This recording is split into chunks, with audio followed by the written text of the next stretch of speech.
बिस्मिल्लाहिर्रहमानिर्रहीम। अज़ीज़ तालबात, आज हम हिस्सा नसर का दूसरा सबक तश्कील पाकिस्तान पढ़ेंगे। तश्कील पाकिस्तान के मुसन्निफ़ मियाँ बशीर अहमद हैं। मियाँ बशीर अहमद जस्टिस मियाँ शाहदीन के बेटे थे और जस्टिस मियाँ शाहदीन के अल्लामा इकबाल से करीबी ताल्लुकात थे। उनके करीबी दोस्तों में इनका शुमार होता था और उन्हें जो है वो आपके वालिद को इल्मी और अदबी सरगर्मियों में हिस्सा लेने का बहुत शौक़ था। उसमें वो बहुत नुमायाँ रहे और ये शौक़ इल्मी और अदबी जो शौक़ व शग़फ़ है, ये मियाँ बशीर अहमद को वालिद की तरफ से मुंतकिल हुआ। वालिद की तरफ से उन्हें वरसे में मिला। उर्दू ज़ुबान व अदब की तरक्की और तरवीज के लिए, उसकी इशाअत के लिए मियाँ बशीर अहमद सारी ज़िंदगी कोशां रहे, उम्र भर कोशां रहे। बाबा उर्दू मौलवी अब्दुल हक को उन पर बड़ा एतमाद था। चुनांचे आप पाकिस्तान में अंजुमन तरक्की उर्दू के बोर्ड ऑफ डायरेक्टर्स के रुकन जो है वो मुकर्रर किए गए। सियासी ज़िंदगी की आपके देखें तो उसमें आप मुस्लिम लीग के रुकन रहे और तहरीक पाकिस्तान के जो है नुमायाँ तरीन कारकुनान में आपका शुमार होता है। क़याम पाकिस्तान के बाद आप तुर्की में पाकिस्तान के सफ़ीर भी मुकर्रर हुए। उर्दू ज़ुबान व अदब की खिदमत में आपने नज़म और नसर दोनों में जो है वो किताबें लिखी। दोनों हवालों से आपने उर्दू ज़ुबान व अदब की खिदमत की। तश्कील पाकिस्तान, जैसा कि इसके नाम से, सबक के नाम से ही ज़ाहिर है कि इसमें जो है वो पाकिस्तान की तश्कील, पाकिस्तान के बनने पर जो है वो बात की गई है कि पाकिस्तान जो है बनते हुए वो किन किन मराहिल से गुज़रा, किस तरह से जो है उन्होंने जो है किस किस तरह से तकालीफ़ देखी और ख़ास तौर पर इस तश्कील पाकिस्तान जो है मज़मून, ये जो है दरअसल मज़मून ये मियाँ बशीर अहमद के मज़ामीन के जो है वो मजमुआ है किताब की। इसके सबक के आखिर में आप देखेंगे नाम लिखा हुआ होगा, उस जो है वो आपका मजमुआ कारनामा है। इस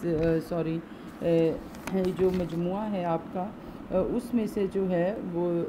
ये लिया गया है। उस मज़ामीन का जो है मजमुआ है और मज़ामीन में से जो है वो उन मज़ामीन में शामिल ये एक तश्कील ये पाकिस्तान ये एक मज़मून है, कारनामा इस्लाम में से लिया गया है। और इसमें जो है वो उन्होंने दरअसल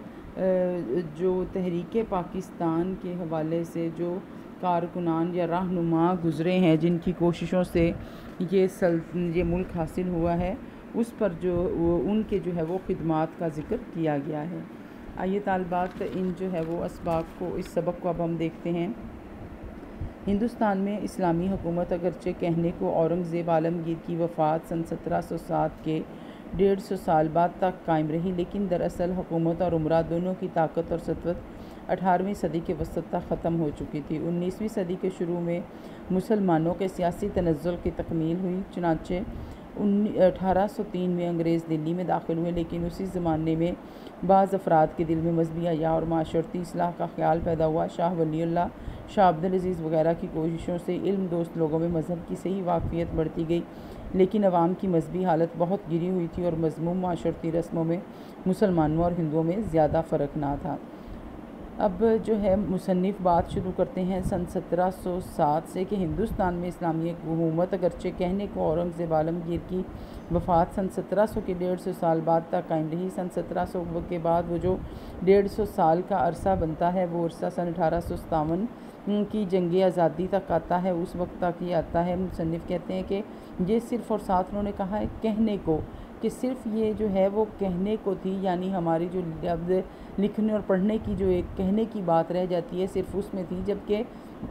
अंग्रेज़ जो थे उनकी जो है वो सूरत हाल जो थी वो तो इसके बरक्स थी। बज़ाहिर जो है वो 1803 में हिंदुस्तान में दिल्ली में दाखिल हुए थे, लेकिन सन 1600 के लगभग ही जो है उन्होंने तिजारत की गर्ज से, दूसरे कारोबारी गराज़ मकासद से हिंदुस्तान में उनकी जो है वो आमद जो है वो शुरू हो गई थी। हिंदुस्तान में उन्होंने आना शुरू कर दिया था और आहिस्ता आहिस्ता उन्होंने यहाँ के माहौल को पढ़ा, यहाँ की माशरत को पढ़ा और उन्होंने यहाँ पर जो है वो जो है वो रसायत इख्तियार करना शुरू कर दी। यहाँ के जो है वो मकीन होते चले गए, यहाँ उन्होंने रिहाइश इख्तियार करना शुरू कर दी, यहाँ तक कि उन्होंने यहाँ रहते हुए हिंदुस्तानी जो है वो माशरे में रहते हुए उन्होंने ये ये सोचा, इस बात को उन्होंने जांचा कि अगर उन्हें जो है वो हिंदुस्तानियों पर गलबा हासिल करना है तो उसके लिए वो उन्हें चाहिए कि वो हिंदुस्तानी माशरत को समझें, और हिंदुस्तानी माशरत को समझने के लिए उन्हें जो है जो हिंदुस्तान की उस वक्त जो है वो राइजुल वक्त ज़ुबान थी उसमें, या वो ज़ुबान जो वहाँ ज़्यादा बोली और समझी जाती थी उसमें जो है वो उन्होंने उस पर जो है वो उनको अबूर हासिल होगा तो वहाँ के लोगों पर जो है वो गलबा हासिल करेंगे। लिहाजा उन्होंने इसी तरह से जो है वो कामयाबी जो है वो हासिल की, और वो बाकायदा जो है वो 1803 में दिल्ली में जो है वो दाखिल हुए। और लेकिन कहते हैं, ये देखिए मुसन्निफ़ ने पीछे कहा है कि लेकिन दरअसल हुकूमत और उमरा दोनों की ताकत और 18वीं सदी के वसत तक ख़त्म हो चुकी थी, यानी 18वीं सदी के वसत तक आते आते मुसलमानों की शान व शौकत सब नाम को बकाया रह गई थी, कुछ भी बाकी जो है वो नहीं रहा था। यहाँ तक कि जो है वो अंग्रेज़ इस हद तक जो है वो सरायत कर चुका था कि जो है वो हुक्म जो होता था वो अंग्रेज़ का होता था, और उस हुक्मनामे पर जो दस्तखत होता था वो सिर्फ बादशाह के होते थे। यानी उसको भी जो है वो माहाना वजीफ़े पर, सालाना वजीफ़े पर जिस तरह से कोई जो है वो मुलाजिम रख लिया जाता है, उस वक्त का बादशाह जो था उसकी भी हैसियत कुछ इसी तरह की थी। लेकिन कहते हैं कि एक इस मुश्किल ज़माने में जो है बाज़ अफराद के दिल में मजहबी अय्याह और माशरती इस्लाह का ख़्याल पैदा हुआ कि कुछ लोगों के दिल में जो है वो ये ख्याल पैदा हुआ कि मुसलमानों की इस्लाह की जानी चाहिए, मजहबी की जानी चाहिए। मजहबी हवाले से भी, माशरती हवाले से भी शाह वलीउल्लाह, शाह अब्दुल अज़ीज़ वग़ैरह की कोशिशों से इल्म दोस्त लोगों में मज़हब की सही वाक़फ़ियत बढ़ती गई। शाह वलीउल्लाह और शाह अब्दुल अज़ीज़ जो हैं वो शाह वलीउल्लाह के जो हैं वो बेटे थे। इनकी कोशिशों से इल्म दोस्त जो है वो लोगों में, घरानों में जो है वो मज़हब की वाक़फ़ियत बढ़ी, मज़हब से जो है वो उनका लगाव बढ़ता गया। लेकिन आवाम की लेकिन जो है वो अवाम की मजहबी हालत बहुत गिरी हुई थी। लेकिन चूँकि अवाम जो है वो मजहबी लिहाज से बहुत पसमानदा हो चुके थे, इसलिए उन पर बहुत ज़्यादा वक्त लगाने की ज़रूरत थी, बहुत ज़्यादा मेहनत की ज़रूरत थी। और मज़मूम माशरती रस्मों में, यानी जो माशरती रस्में थीं मुसलमानों की, चूँकि और हिंदुओं की जो है वो उनके मज़हब के एतबार से उनकी रसूमात में फ़र्क था, लेकिन वो अरसा दराज से एक साथ रहते रहते अब उनकी रसूमात जो है वो एक जैसी हो गई थी। उनमें कुछ फ़र्क ना था कि मुसलमानों की रसूमात कौन सी हैं और हिंदुओं की रसूमात कौन सी हैं। सियासी तनज़्ज़ुल और माशरती तक़रीब के इस नाजुक वक्त में एक पुरखुलूस मुस्लिम सैयद अहमद बरेलवी पैदा हुए, जिन्होंने 1812 से 1831 तक 15 साल 1816 से 1831 तक 15 साल मुसलमानों की मजहबी व माशरती ख़राबियों को दूर करने की पूरी कोशिश की। कहते हैं कि इस जो है वो सियासी अबतरी और माशरती बिगाड़ के इस पुरख़तर दौर में एक जो है वो इखलास से भरे हुए जो थे नासे थे, जिन्होंने मुसलमानों की जो है वो इस्लाह का जो है वो बेड़ा उठाया था, इस्लाह की जो है वो उन्होंने कोशिश जो है वो करना शुरू की। वो सैयद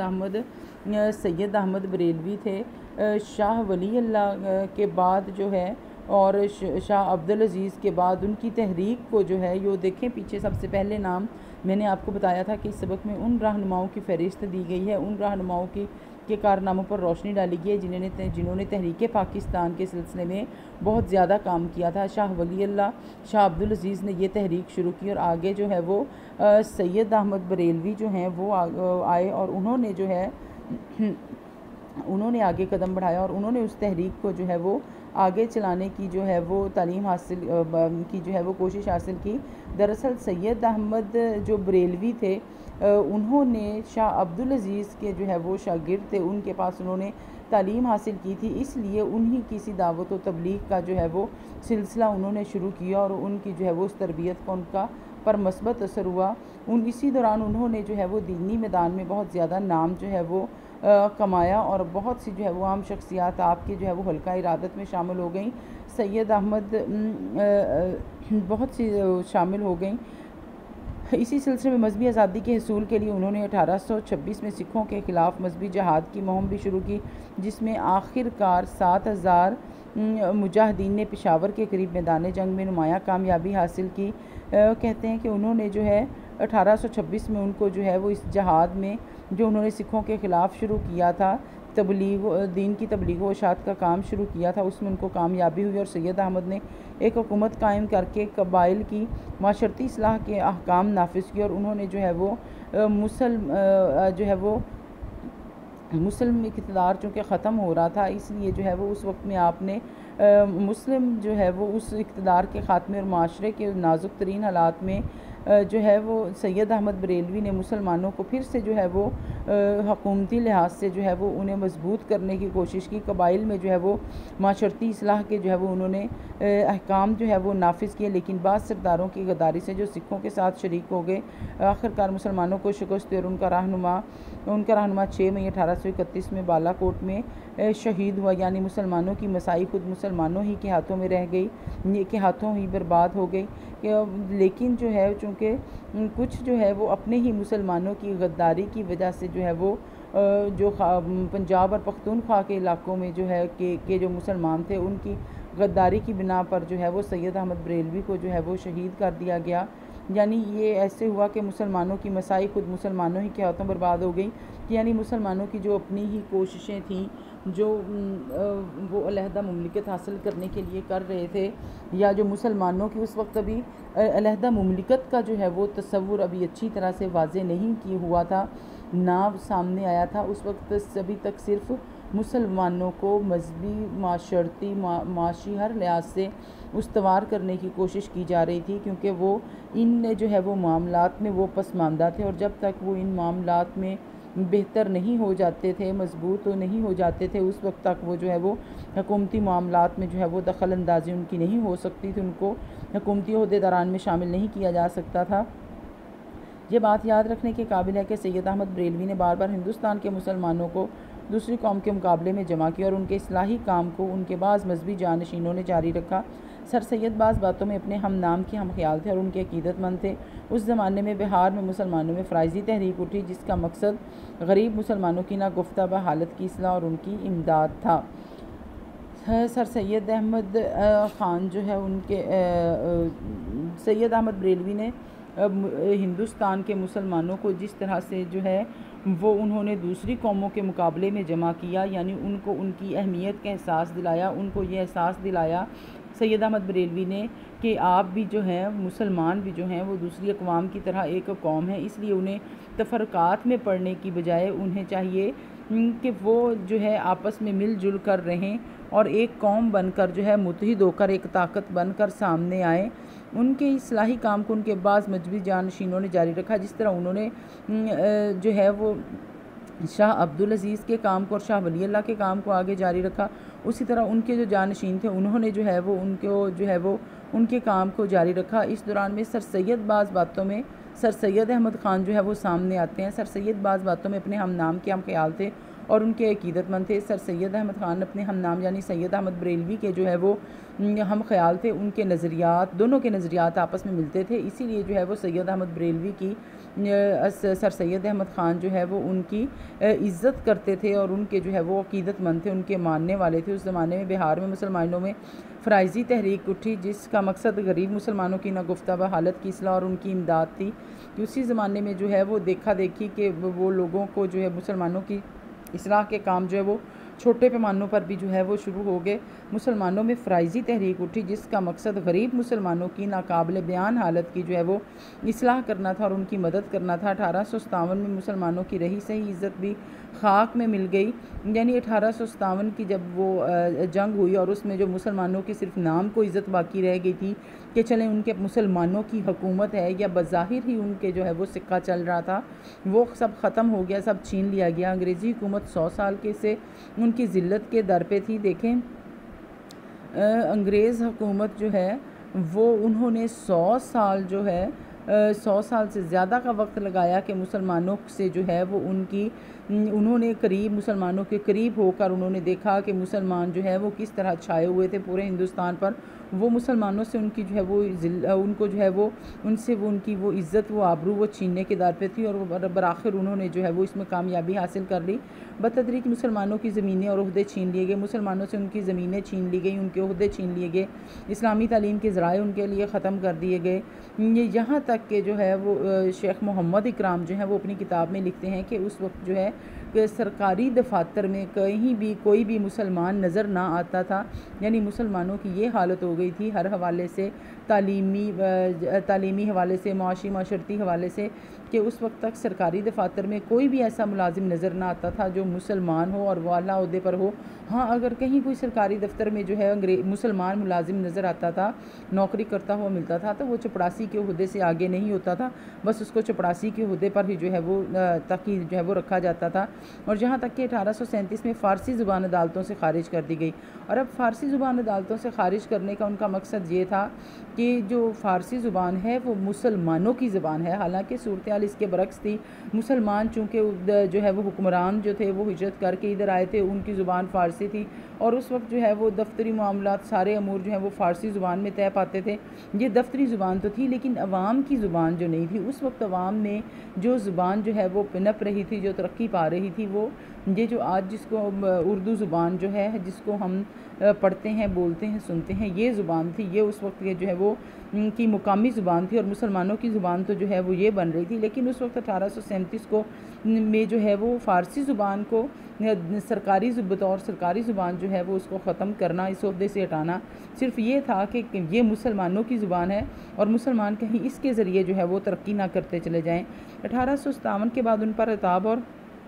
दबाव बढ़ता गया। 1857 के बाद मुसलमानों पर जो पहले ढका छुपा जो होता था जुल्म सितम, अब वो खुलेआम होने लगा और उसमें मज़ीद इजाफा होने लगा। इसी तरह मुसलमान पसपा भी हुआ और इन मज़ालिम से मुतासर होकर नई हुकूमत और उसके इदारों से बेजार भी होते गए, जिसका नतीजा इस जुल्म सितम का ये हुआ कि मुसलमान कमज़ोर तो हुए, दब तो गए, और इन मज़ालिम से मुतासर होकर वो नई हुकूमत और उनके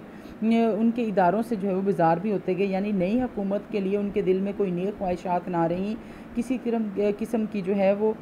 कोई नेक ख्वाहिश ना रही, बल्कि उनके नज़दीक जो है वो सिर्फ़ और सिर्फ जो है उस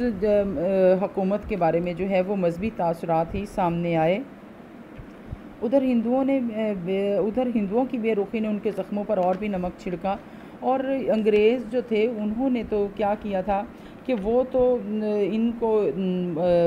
हिंदुओं को साथ लेकर चल रहे थे। हिंदुओं के साथ जो है वो उन्होंने अपनी जो है वो हुकूमत जो है वो कायम की हुई थी, उनको जो है वो ओहदे दिए हुए थे। लेकिन अंग्रेज़ों ने हिंदुओं ने फिर क्या किया कि हिंदुओं ने जो है तमाम तर जो थी ज़िम्मेदारी, तमाम तर मामलात की ज़िम्मेदारी, जो कुछ भी हुआ, जैसे भी हालात व वाक़यात पेश आए, उन्होंने सारी की सारी ज़िम्मेदारी जो थी वो मुसलमानों पर डाल दी, और मुसलमानों को जो है वो उन्होंने इसका ज़िम्मेदार ठहराया। इस नागुफ्ता हालत में एक दूर अंदेश हमदर्द मिलत उठा, जिसने अपनी मायूस और पसमानदा कौम को उम्मीद, मेहनत और तरक्की का ज़िंदगी बख्श पैगाम दिया। ऐसे हालात जिनको हम बयान भी नहीं कर सकते, जिनके सोचने से ही हमारे रोंगटे खड़े हो जाते हैं कि कोई हुकूमत करता हुआ हुकूमती आला ओहदेदार या हुक्म बादशाह वक्त जो है वो इतनी पसमानदगी में आ सकता है, ऐसी बुरी हालत में आ सकता है कि जिसको बयान नहीं किया जा सकता। ऐसी हालत में एक दूर की सोच रखने वाला और मिलत का हमदर्द सामने आया, जिसने अपनी कौम को जो है वो मेहनत और तरक्की का ज़िंदगी बख्श पैगाम दिया, जिसने अपनी कौम को ये पैगाम दिए जो उम्मीद, मेहनत और तरक्की पर जो है वो मुनहसर थे। और उन्होंने बताया कि जब तक हम अच्छी उम्मीद कायम नहीं करेंगे, जब तक हम मेहनत जो है उस पर यकीन नहीं रखेंगे, हम तरक्की दिल से हासिल करना नहीं चाहेंगे, उस वक्त तक जो है वो हम कामयाब नहीं हो सकते। ये मर्द खुदा सर सैयद अहमद ख़ान थे। ये उन्हीं की जद्दोजहद का नतीजा था कि गो मुल्क हाथों से गया, मिल्लत की आंखें खुल गईं, कि ये उन्हीं की कोशिशों का नतीजा था कि हम ये कह सकते हैं कि चलें, मुल्क तो मुसलमानों ने जो है वो गंवा दिया, मुल्क तो उनके हाथों से जो है वो चला गया, यानी हुकूमत छिन गई, लेकिन कम से कम उनकी आंखें खुल गई। पहले जो गफलत में पड़े हुए थे, अपनी जो है वो हुकूमत के नशे में वो हर वक्त रहते थे, हुकूमत का नशा ही था जिस वजह से उन्हें अपने और गैर की, अपने खैर ख्वाह की और अपने साथ जो है वो शर बरतते हुए जो है वो बरतते हुए लोगों की उनका जो है वो फ़र्क ही ना कायम रख सके, उनको पता ही ना चला। लेकिन इन तमाम 1857 के बाद जो तमाम हालात व वाक़यात हमारे सामने आते हैं, उसके बाद के हम ये कह सकते हैं कि मुल्क तो हाथों से चला गया, लेकिन जो मुसलमान कौम थी अब वो बेदार हो चुकी थी। सर सैयद ने क़दामत पसंद मुसलमानों को नए ज़माने की ज़रूरियात से आगाह किया और हज़ार दिक्कतों से उनको नए उलूम के हसूल और नई हुकूमत से तामुन पर आमादा किया। अब सर सैयद अहमद ख़ान ने जो है वो कुछ मुसलमान वहाँ देखा जो हिंदुस्तान में थे, क़दामत पसंद मुसलमान भी थे, यानी जो कदीम ही रस्म व रवाज के कायल थे, जो नई जो है वो तरक्की याफ्ता जो है वो रास्तों की तरफ या जो रास्ते तरक्की की तरफ बढ़ते हैं उनकी तरफ वो गामजन ही नहीं होना चाहते थे। तो आपने जो है वो उनको बताया कि हमें जो है वो नब इस वक्त हमारी ज़रूरियात क्या हैं, उन्हें इस बात से आगाह किया कि जब तक हम जो है वो तालीमी मैदान में तरक्की हासिल नहीं करते उस वक्त तक हम किसी भी मैदान में आगे नहीं आ सकते। हम अंग्रेज़ों का सामना नहीं कर सकते, हम हिंदुओं का सामना नहीं कर सकते। और जो है वो बहुत ज़्यादा कोशिशों के बाद उन्होंने जो है वो उनको नई हुकूमत से जो है वो तामुन पर आमादा किया। सर सैयद अहमद ख़ान ने जो है वो उस वक्त चूँकि जो है वो लोग जो थे उन्होंने जब सर सैयद अहमद ख़ान ने जो है वो जदीद तर्ज़ तालीम के पर मबनी जो है वो उन्होंने तालीमी इदारे कायम किए, तो लोगों ने अपने बच्चों को उसमें भेजने से इनकार कर दिया। उसकी वजह ये थी, ऐसा नहीं था कि वो सर सैयद पर यकीन नहीं रखते थे या उनके साथ उनके कुछ इख्तलाफात थे, बल्कि उसकी वजह ये थी कि अंग्रेज़ों ने जो है 1857 के बाद जब उन्होंने हिंदुस्तान पर कब्ज़ा कर लिया तो उसके बाद उन्होंने वहाँ पर मिशनरी इदारे कायम किए जदीद तालीम के नाम पर। यानी उसी वक्त सर सैयद जैसे लोग भी तालीमी इदारे कायम कर रहे थे जिनकी जो है वो हकीकत में ज़रूरत थी और उसके साथ ही अंग्रेज़ों ने भी जो है वो तालीमी इदारे कायम किए हुए थे, वो भी उसी तरह जदीद तालीम के नाम पर जो है वो कायम व दायम थे, लेकिन वो मिशनरी जो है वो इदारे थे, यानी उसमें जो है वो अपने दीन की जो है वो तबलीग करते थे। इस वजह से जो क़दामत पसंद लोग जिनको कहा जा रहा है उन्होंने जो है अपने बच्चों को उन इदारों में भेजने से इनकार कर दिया। तो सर सैयद अहमद ख़ान ने उन पर वाज़ेह किया कि मुसलमानों के इदारों में उनको भेजा जाए ताकि मुसलमान जो हैं वो हर हवाले से इस काबिल हो सकें कि वो जो हैं एक बेहतर ज़िंदगी गुजार सके और अंग्रेज़ों का जो है वो मुकाबला कर सकें। अब सर सैयद अहमद ख़ान ने अपनी मज़हबी तसानीफ़ और रिसाला तहज़ीबुल अखलाक ने ये साबित कर दिखाया कि इस्लाम अक़ल के असूलों पर मबनी है और उनकी तालीमी मसाई 1877 में तकमील को पहुँची। तहज़ीबुल अखलाक जो है वो एक रिसाला जो है वो सर सैयद अहमद ख़ान वो जारी किया करते थे। इस रिसाले से वो जब इंग्लिस्तान में मुकीम थे वहाँ का उन्होंने जो है वो एक मुकामी रिसाले से मुतासिर होकर ये रिसाला हिंदुस्तान में आकर जारी किया था। इसमें जो है वो तामीरी और अखलाकी जो है वो मज़ामीन जो है वो शाया हुआ करते थे। इसमें सर सैयद अहमद ख़ान वही मज़ामीन उर्दू और अंग्रेज़ी दोनों ज़बानों में बजक वक्त शाया जो है वो करवाया करते थे कि ताकि हर तरह के तबके तक जो है ये अच्छी बातें जो हैं वो पहुँचें। और उन्होंने जो है वो इस बात को साबित कर दिखाया कि इस्लाम सिर्फ जो है वो जज्बाती ये जो है वो असूलों पर ही जो है वो कायम नहीं है, बल्कि ये अक़ली असूलों पर मबनी है। और आखिरकार जो है वो सर सैयद अहमद ख़ान ने एक तालीमी इदारा जो है वो 1877 में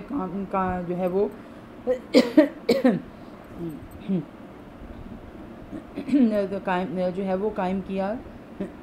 जब अलीगढ़ कॉलेज का इफ्तिताह हुआ जो कम से कम 30 बरस तक मुसलमानाने हिंद का वाहिद कौमी मरकज़ रहा, और अलीगढ़ कॉलेज का जो है वो उन्होंने इफ्तिताह किया जो हिंदुस्तान के मुसलमानों को जो है वो वाहिद कौमी मरकज़ जो है वो बना रहा। यहाँ तक कि अब भी जो है वो हिंदुस्तान में इसको जो है वो छोटा पाकिस्तान कहा जाता है इस इदारे को। 1884 में सर सैयद ने पंजाब का दौरा किया जहाँ जिंदा दिलाने पंजाब की कदरदानी से उनको बड़ी तक़वियत पहुँची। 1884 में सर सैयद अहमद ख़ान ने पंजाब का रुख किया था, क्योंकि पहले भी जो है वो पंजाब और जो पख्तूनख्वा थे वहाँ पर जो है वो चूँकि सिखों की जो है वो अमलदारी जो है वो ज़्यादा थी और उन्होंने मुसलमानों को अपनी गिरफ्त में लिया हुआ था। उन्होंने जो है वो इस तरफ का रुख किया, लेकिन उस वक्त तक जो है वो उनमें शऊर मुसलमानों में बेदार हो चुका था और उन्होंने सर सैयद को जो है वो बहुत खुश दिली से जो है वो खुश आमदीद कहा, खुश दिलाना उनका जो है वो इस्तकबाल किया, जिससे जो है वो सर सैयद अहमद ख़ान को बहुत ज़्यादा तक़वियत पहुँची, उनकी जो है वो हिम्मत बढ़ी। पंजाब के मुसलमान सर सैयद की मनादी पर इस तरह दौड़े जिस तरह प्यासा पानी पर दौड़ता है। एक तरफ वो अलीगढ़ से वाबस्ता हुए, दूसरी तरफ उन्होंने लाहौर में अंजुमन हमायत इस्लाम का इदारा जो है वो कायम कर लिया। यानी एक तरफ उन्होंने क्या किया था, अलीगढ़ जो है वो कायम किया था, और दूसरी तरफ उन्हें जो इस बात की जो है वो ज़रूरत महसूस हुई कि लाहौर में जो है वो जो है एक ऐसा जो है वो इदारा कायम होना चाहिए जो मुसलमानों की जो है वो में तालीम को फ़रोग़ दे, मुसलमानों में जो है वो तालीम को का जो है वो ज़ौक़ व शौक़ पैदा करे। तो उन्होंने अंजुमन हमायत इस्लाम का इदारा कायम किया है। सर सैयद अहमद ने जो है वो 1884 में अंजुमन की बुनियाद रखी और इस जो का मकसद जो था मुसलमानों में तालीम को फ़रोग़ देना था। मुसलमानों को गैर इस्लामी सोच से बचाने के लिए इस अंजुमन ने बहुत कोशिश की और इसका काम भी यही था, इस्लाम की तबलीग व अशात के सिलसिले में इस अंजुमन ने किताबें और रिसाले शाया किए, मुसलमान बच्चों और बच्चियों के लिए मजहबी तालीम का बंदोबस्त किया और जदीद तालीमी इदारे जो थे वो भी उन्होंने जो है वो कायम किए। इस अंजुमन ने जो है वो मुसलमानों की, पंजाब के मुसलमानों की अहया में बहुत ज़्यादा कोशिशें की। 1886 में सर सैयद ने all India Muslim league educational conference की बुनियाद डाली, जिसके इजलास हर साल मुख्तलिफ़ मकामात पर मुनक्कद होकर मुसलमानों में एक नई ज़िंदगी फूंकने का बाइस हुए। यानी कि ऐसे जो है वो इजलास मुनक्कद होता है जिसमें जो है वो तालीम की जो है वो मौजूदा सूरत हाल पर जो यानी उस वक्त वो चल रही होती और जिस तरह की तवक्को वो करते थे कि हो उस पर बहस व मुबाहिसे होते, जिससे जो है वो लोगों को नए नए जो है वो उनका शऊर जो है वो बेहतर से बेहतर होता चला गया, उन्हें आगाही मिलती चली गई और उनके जो है वो मामलात बेहतर होते चले गए। 1867 में बनारस के बाद हिंदुओं को ये ख्याल पैदा हुआ कि उर्दू को मौकूफ़ करके मुल्क में भाषा ज़ुबान राइज की जाए। अब देखें, पीछे हमने पढ़ा था 1837 में फ़ारसी ज़ुबान को जो है वो ख़त्म कर दिया गया, दफ्तरी ज़ुबान के ओहदे से हटा दिया गया। अब जो है उनको ये ख्याल पैदा होने लग गया कि उर्दू ज़ुबान जो है उसको मौकूफ़ ना होने को, उसको जो है वो ख़त्म कर दिया जाए, क्योंकि उनको फिर इस बात का ख्याल पैदा होने लगा कि जो उर्दू ज़ुबान है वो मुसलमानों की ज़ुबान बन रही है। इसलिए उन्होंने जो उस वक्त की जो है हिंदी जो ज़ुबान थी उसको उन्होंने कहा कि जो आम जो है वो मुकामी सतह पर बोली जाती थी कि उसको तरक्की दी जाए। सर सैयद कहते थे, ये पहला मौका था जब मुझे यकीन हो गया कि अब हिंदू मुसलमानों का बतौर एक कौम के साथ चलना मुहाल और दोनों कौमें किसी काम में दिल से शरीक ना हो सकेंगी। यानी दो कौमी नज़रिए की बुनियाद यहाँ से पड़ी जब 1867 में सर सैयद अहमद ख़ान को ने बनारस के जो है वो हिंदुओं का वो ख्याल सुना कि उर्दू ज़ुबान को ख़त्म कर दिया जाए और जो है उन्होंने कहा कि हिंदू इस ज़ुबान को ख़त्म करके जो है वो नई ज़ुबान की जो है वो जो मुकामी सतह पर बोली जाती है उसको हिंदी ज़ुबान, जो ये भाषा जिसको कहा जा रहा है ये हिंदी ज़ुबान जो है उसको जो है वो राइज किया जाए। उन्होंने जो है हिंदुओं ने जो है वो इसको मकसद को हासिल करने के लिए पूरे मुल्क में जो है वो बड़े रास्ते हमवार किए, यानी एक कोशिशें शुरू कर दी और ऐसे ही हिंदुओं ने जो है वो उर्दू ज़ुबान को मुसलमानों की ज़ुबान करार दिया और उर्दू की मुखालफत में आवाज़ उठाई। वो ना सिर्फ उर्दू की मुखालफत में आवाज़ थी बल्कि वो मुसलमानों की मुखालफत में आवाज़ थी और उस आवाज़ ने जो है वो ना सिर्फ मुसलमान रहनुमाओं में बल्कि मुसलमानों में भी ये शऊर बेदार कर दिया कि अब हिंदू और मुसलमान दोनों अक़वाम आपस में एक साथ नहीं रह सकती। 1885 में इंडियन नेशनल कांग्रेस की बुनियाद पड़ी। सर सैयद ने मुसलमानों को इसमें शिरकत करने से रोका, क्योंकि शिरकत करने से इसलिए रोका क्योंकि 1885 में ये जो इंडियन नेशनल कांग्रेस की बुनियाद पड़ी थी ये बज़ाहिर मजमूई तौर पर हिंदुस्तानियों की जमात थी और इसका जो मकसद ज़ाहिर किया दिया गया था कि ये अंग्रेज़ों के जो है वो ख़िलाफ़ या जो है वो अंग्रेज़ों से जो है वो हिंदुस्तानियों के हकूक़ के लिए जो है ये लड़ेगी, ये काम करेगी।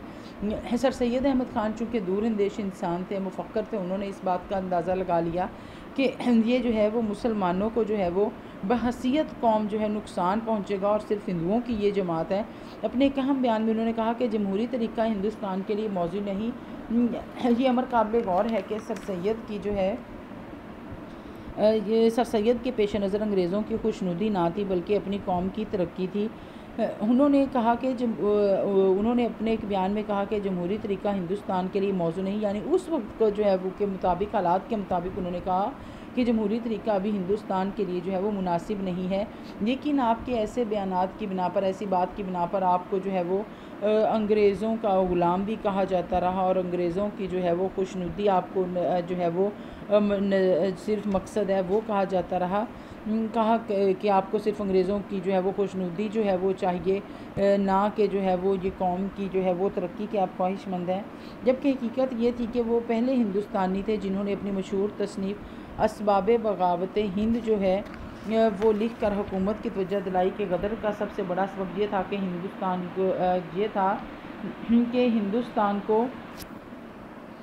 हिंदुस्तानियों को मुल्क की सियासी कौंसलों में शामिल ना किया गया। फिर ये असबाब बगावत हिंद जो है ये सर सैयद अहमद ख़ान की जो है वो किताब थी 18, जिसका मकसद जिसमें उन्होंने 1857 की जंग आज़ादी में मुसलमानों को जो शिकस्त हुई और अंग्रेज़ मुसलमानों पर काबिज़ हुए उसका सारा पस मंज़र बयान किया। जंग के ख़ात्मे तक हुकूमत मुसलमानों के हाथ में थी और हिंदुओं ने भी मुसलमानों का साथ दिया। इस साथ को जो है वो उन्होंने वाज़े किया। अंग्रेज़ों ने इस जंग आज़ादी को गदर का नाम दिया। मुसलमानों पर बहुत जुल्म सितम किया गया। सर सैयद अहमद ख़ान ने ये रिसाला लिखा और अंग्रेज़ों को तवज्जो दिलाई कि ये गदर इसलिए हुआ कि अंग्रेज़ों ने मकामी लोगों को सियासी कौंसिल में शामिल नहीं किया और बहुत से असबाब गंवाए गए। और इसके अलावा जो थे हिंदुस्तानी जो थे उनकी भी जो है वो गद्दारी को बताया गया कि किस तरह से उन्होंने अपनों को ही जो है वो नुकसान पहुंचाया और अपने ही जो है वो इज़्ज़त व वक़ार को उन्होंने खो दिया। फिर 1878 में जब वो कौंसिल के मेंबर नामज़द हुए तो उन्होंने मुल्की और कौमी मफाद पर पै दर पै तकरीरें की। 1898 में जब सर सैयद ने इंतकाल किया तो उनकी कौम अपने ख्वाब गिरां से जाग चुकी थी। यानी सर सैयद अहमद ख़ान के इंतकाल तक 1898 तक जो है जो थी मुसलमान कौम वो कम अज़ कम जो है वो इस काबिल हो चुकी थी कि वो जो है एक ख्वाब जो उन्होंने जो है भारी ख्वाब या गफलत की नींद जिसमें वो सोए हुए थे उससे वो उस वक्त तक जो है वो बेदार हो चुकी थी और उन्होंने जो है वो अपने आप को जो है एक कौम के जो है वो बहसियत एक कौम तसव्वुर कर लिया था, मान लिया था और अपनी अहमियत से वो आगाह हो चले थे। अज़ीज़ तालबात, इसको आप अच्छी तरह से देख लीजिएगा। इंशाल्लाह अगले जो है वो लेक्चर में आपको इस सबक का बकाया हिस्सा करवाया जाएगा। अल्लाह हाफिज़।